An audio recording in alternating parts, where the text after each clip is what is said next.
Bonjour, bienvenue parmi nous pour ce nouveau rendez-vous mayennais. Nous sommes accueillis dans ce très beau jardin, parc floral des Renaudis.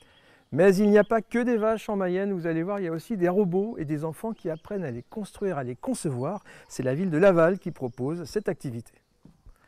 Gentil. Parce qu'en fait, on s'en fiche de savoir pendant combien de temps elle va tourner, si elle va tourner pendant tant de rotation, etc.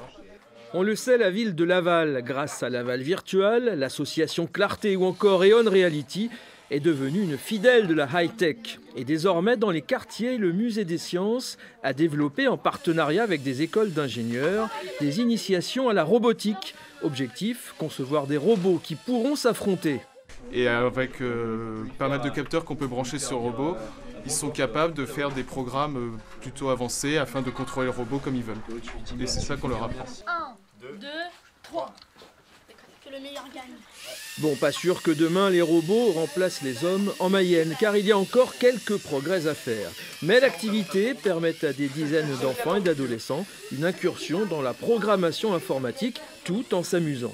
Ils se combattent et le premier qui sort, et il a perdu. Enfin, le premier qui dépasse le ring, et il a perdu. Ils se détectent tout seuls. Oui.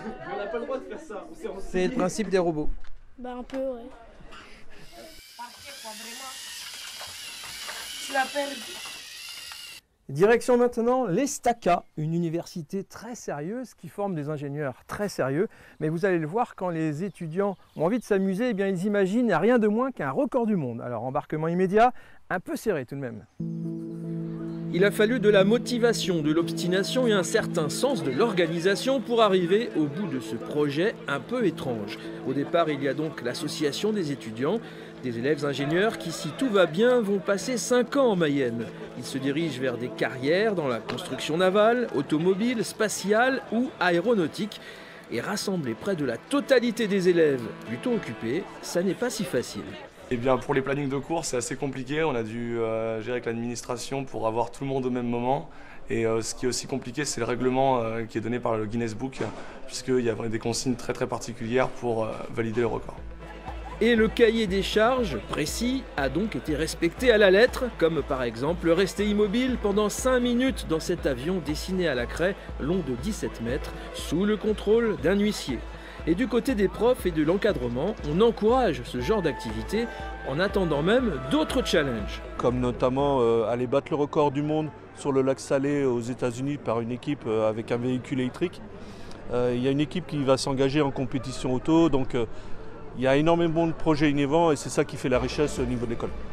Les 474 passagers virtuels ont donc réussi à dépasser le précédent record de 350 personnes détenues par la compagnie Ethiopian Airlines. Alors la réponse ne devrait plus tarder du côté du Guinness Book et le record bientôt validé.